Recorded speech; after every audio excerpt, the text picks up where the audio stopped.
আসসালামু আলাইকুম সবাইকে। আমাদের পৃথিবীতে কত অজানা রহস্য ও তথ্য লুকিয়ে আছে যেগুলো আমাদের সকলেরই অজানা। আজকের ভিডিওতে আমি জানাবো সেই সকল অজানা জিনিসগুলো সম্পর্কে। তো দেরি না করে শুরু করা যাক আজকের ভিডিও। আর আমাদের চ্যানেলে নতুন হয়ে থাকলে অবশ্যই সাবস্ক্রাইব করতে ভুলবেন না। তো ভিডিওর শুরু ও ১ম টপিকে রয়েছে বিশ্বের সবচেয়ে পুরনো জীবিত গাছ। আপনি কি জানেন বিশ্বের সবচেয়ে পুরনো জীবিত গাছটির নাম মধুসালে? এই গাছটি আমেরিকার ক্যালিফোর্নিয়ার হোয়াইট মাউন্টেনে অবস্থিত এবং এর বয়স প্রায় ৪৮৫০ বছর। হ্যাঁ, আপনি ঠিকই শুনছেন।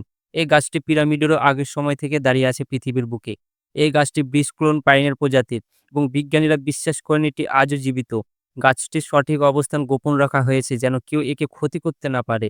মজার বিষয় হলো পৃথিবীর অনেক পুরাতন মিথোলজিতে যেমন নরস ও স্ক্যান্ডিনেভিয়ান পুরাণে এমন গাছের কথা বলা হয়েছে যেগুলোর বয়স হাজার বছরের বেশি। উদাহরণ হিসেবে ইগড্রাসিল নামক গাছটি একটি পৌরাণিক বিশ্ববৃক্ষ যা সবকিছুকে ধারণ করে। প্রাচীন ভারতীয় ও চীনা সভ্যতায় এমন কিছু গাছের কথা বলা হয়েছে যেগুলো অমরত্বের প্রতীক। এই সব কাহিনী শুনে মনে হয় প্রকৃতি হয়তো সবচেয়ে বড় ইতিহাসবিদ। বিজ্ঞান আজ যে গাছকে সবচেয়ে পুরনো বলে ধরে নিচ্ছে হয়তো কোনোদিন প্রমাণ হবে এমন আরও অনেক মধুশালা আমাদের অজান্তেই দাঁড়িয়ে আছে পৃথিবীর গহীনে। এমন গাছগুলো শুধু ইতিহাস নয়, প্রকৃতির এক জীবন্ত বিস্ময়। আর এই বিস্ময়গুলোই আমাদের শেখায় প্রকৃতিতে সম্মান করতে শিখুন, কারণ এর মধ্যে লুকিয়ে আছে হাজার বছরের স্মৃতি। তো ২ নম্বরে রয়েছে বিশ্বের সবচেয়ে বড় সেতু। বিশ্বের সবচেয়ে বড় সেতু নিয়ে ইন্টারনেটে অনেক ভুল তথ্য ঘুরে বেড়ায়। অনেকে বলে থাকেন তার ডেনজু সেতু নাকি পৃথিবীর সবচেয়ে বড় ও উচ্চতা বৃদ্ধ সেতু। কিন্তু বাস্তবতা একেবারেই ভিন্ন। প্রথমেই বলে রাখি ডেনজু সেতু নামে কোনো সেতু বর্তমানে গিনিস বুক বা ইঞ্জিনিয়ারিং রেকর্ডে তালিকাভুক্ত নেই। সম্ভবত নামের মিল থাকার কারণে মানুষ এটাকে ভুলভাবে ছড়িয়ে দিয়েছে। তবে সত্যিকার অর্থে পৃথিবীর সবচেয়ে বড় সেতুটির নাম হলো ডানিয়াং কুনশান গ্র্যান্ড ব্রিজ। এটি অবস্থিত চীনে এবং এটি বেইজিং সাংহাই স্পিড রেল লাইনের অংশ। এই সেতুর দৈর্ঘ্য শুনলে আপনি অবাক হয়ে যাবেন। প্রায় ১৬৫ কিলোমিটার, অর্থাৎ ১০২ মাইলেরও বেশি। এটি এতটাই বড় যে সেতুটি একাধিক শহর, হাইওয়ে এবং জলাশয়ের উপর দিয়ে চলে গেছে।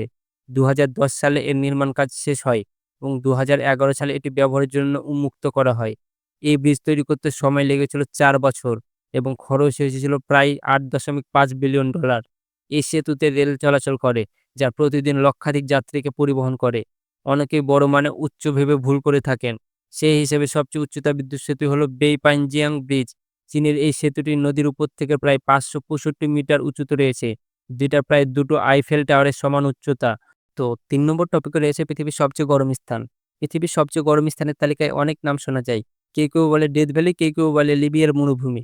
তবে আফ্রিকার ইথিওপিয়াতে অবস্থিত ডানাকেল ডিপ্রেশন বা ডলিরন মরুভূমি হচ্ছে পৃথিবীর অন্যতম গরম ও ভয়ঙ্কর স্থান। কিন্তু এটি কি সবচেয়ে গরম? হ্যাঁ, যদি কথা হয় বার্ষিক গড় তাপমাত্রার ভিত্তিতে তাহলে ডলিরন মরুভূমি পৃথিবীর সবচেয়ে গরম স্থান। এটির অবস্থান ইথিওপিয়ার উত্তর-পূর্ব অংশে আপার ট্রায়াঙ্গলে। গড় বাৎসরিক তাপমাত্রা প্রায় ৩৪.৬ ডিগ্রি সেলসিয়াস। এটি পৃথিবীর সবচেয়ে উষ্ণ, শুষ্ক ও বিষাক্ত পরিবেশগুলির একটি। এখানে রয়েছে একাধিক active volcano, sulphur springs, acidic gas ও গরম জলাশয়। তাপমাত্রা ছাড়াও এই অঞ্চলের পরিবেশ এতটাই চরম যে এখানে কোনো গাছপালা জন্মায় না। পানির উপস্থিতি থাকলেও তা অ্যাসিডিক এবং বিষাক্ত। বায়ুতে থাকে সালফার ও ক্লোরিন গ্যাস, যা শ্বাস নিতে ভয়ানক।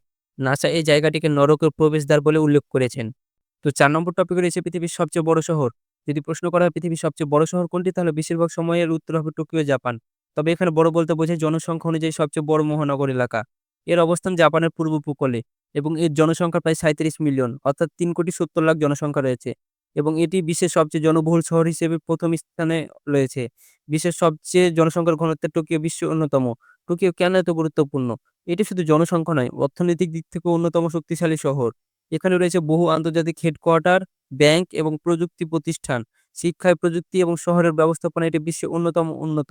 মজার তথ্যটি হচ্ছে টোকিও শহরে এমন কিছু ট্রেন লাইনের সময়সূচি আছে যা মাত্র ৫ সেকেন্ড দেরি হলেও দুঃখ প্রকাশ করে ঘোষণা দেওয়া হয়। প্রতি বর্গ কিলোমিটারে মানুষ বসবাস করে প্রায় ৬,০০০ থেকে ৭,০০০ জন, যা পৃথিবীর অন্যতম ঘনবসতিপূর্ণ এলাকা তৈরি করে। তো ৫ নম্বর টপিকে রয়েছে পৃথিবীর সবচেয়ে দ্রুতগামী প্রাণী নিয়ে। পৃথিবীর সবচেয়ে দ্রুতগামী প্রাণী হলো পেলিগ্রন ফ্যালকন। এটি একটি শিকারী পাখি এবং পৃথিবীর দ্রুততম প্রাণী বলে স্বীকৃত। এর গতি হচ্ছে ঘন্টায় প্রায় ৩২০ কিলোমিটার। তবে তা ডাইভ করার সময়। এই গতি তখন হয় যখন পাখিটা আকাশ থেকে নিচে শিকার ধরার জন্য দ্রুত নেমে আসে। তাহলে সবচেয়ে দ্রুত প্রাণী কে? হ্যাঁ, পেরিগ্রন ফ্যালকনই পৃথিবীর সবচেয়ে দ্রুতগামী প্রাণী। তবে সেটা ডাইভ করার সময়। এরা এত দ্রুত নিচে নামে যে এদের গতিবেগ একেক সময় ছোট বিমানের কাছাকাছি হয়ে যায়। ফ্যালকন সাধারণত ১ কিলোমিটার উঁচু থেকে শিকার দেখে এবং সেই শিকারকে ধরার জন্য আকাশ থেকে নিচে বুলেটের মতো নেমে আসে। এদের দৃষ্টিশক্তি মানুষের চেয়ে প্রায় ৪ গুণ বেশি। এই পাখি বিভিন্ন মহাদেশে দেখা যায়। 6 নম্বর টপিক রয়েছে পৃথিবীর ইতিহাসে সবচেয়ে কম বয়সে মা হওয়ার ঘটনা। এই ঘটনাটি ঘটে ১৯৩৯ সালে পেরুর একটি ছোট্ট গ্রামে। এই কাহিনীর প্রধান চরিত্র লিনা মেডিনা। তখন তার বয়স ছিল মাত্র ৫ বছর ৭ মাস। শরীরে অস্বাভাবিক ফেলোভাব ও পেট বড় হয়ে যায়। প্রথমে তার পরিবার ভেবেছিল কিছু রোগ হয়েছে। কিন্তু ডাক্তারি পরীক্ষা করার পর অবাক হয়ে যান সবাই। কারণ রিপোর্টে দেখা যায় লিনা গর্ভবতী। শুরুতে অনেকেই বিশ্বাস করতে পারেননি। কিন্তু একাধিক চিকিৎসা পরীক্ষা, এক্স-রে, আল্ট্রাসাউন্ড এবং পরে জন্ম হওয়া শিশুটির ডিএনএ বিশ্লেষণ প্রমাণ করে ঘটনাটি একদম সত্য। তাকে সিজারের মাধ্যমে একটি পুরুষ শিশু জন্ম দিতে হয়। এই ঘটনা বিশ্বজুড়ে চাঞ্চল্য সৃষ্টি করে। গবেষণায় দেখা যায় লিনা ছিল পেসেসিয়াস প্রোপার্টির রোগে আক্রান্ত, যার কারণে তার শরীরে অস্বাভাবিকভাবে দ্রুত প্রজনন ক্ষমতা গড়ে ওঠে। কিন্তু সবচেয়ে ভয়ঙ্কর দিক হলো কিভাবে সে গর্ভবতী হলো, সেটি আজও রহস্য। লিনার পরিবার বিষয়টি নিয়ে কোনো বিস্তারিত জানাতে চায়নি এবং পুলিশ তদন্ত করেও দোষীকে খুঁজে পায়নি। আজও চিকিৎসা বিজ্ঞানের ইতিহাসে লিনা মিডনের সবচেয়ে কম বয়সে মা হওয়ার রেকর্ড ধরে রেখেছে। ৭ নম্বর টপিক রয়েছে পৃথিবীর ইতিহাসে সবচেয়ে কম বয়সী পিয়ানো সঙ্গীত শিল্পী। ১৯৮২ সালে লিয়াং ইউ নামে একটি ছোট্ট বাচ্চা, যিনি তখন মাত্র ৫ বছর বয়সে ছিলেন, বিশ্বের সবচেয়ে কম বয়সী পিয়ানো সঙ্গীতজ্ঞ হিসেবে একটি গুরুত্বপূর্ণ রেকর্ড তৈরি করেন। তিনি বিশ্বের প্রথম ৫ বছর বয়সী ব্যক্তি হিসেবে পিয়ানোর প্রতি তার অসাধারণ প্রতিভা এবং দক্ষতা দেখিয়ে পিয়ানো শাস্ত্রের সবচেয়ে কঠিন সঙ্গীত বাজিয়েছিলেন। এখনো পর্যন্ত লিয়াং ইউ পিয়ানো মিউজিকের প্রতি তার অনবদ্য প্রগতি এবং শক্তিশালী প্রতিভা প্রদর্শন করে গেছেন। তার বয়সের তুলনায় তার পিয়ানো পারফরম্যান্স এতটাই পেশাদার ছিল যে পিয়ানো শিল্পী হিসেবে তার কীর্তি সত্যিই বিস্ময়কর।